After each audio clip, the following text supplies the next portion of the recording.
Things we do to help people fix their plumbing / whatever. I got look forward. You can't even see what you used to be able to see a long ways down here. Now this weather, you're not gonna be able to.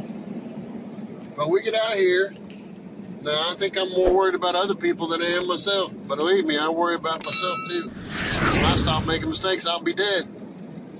Anyway, it's 2 degrees and dropping.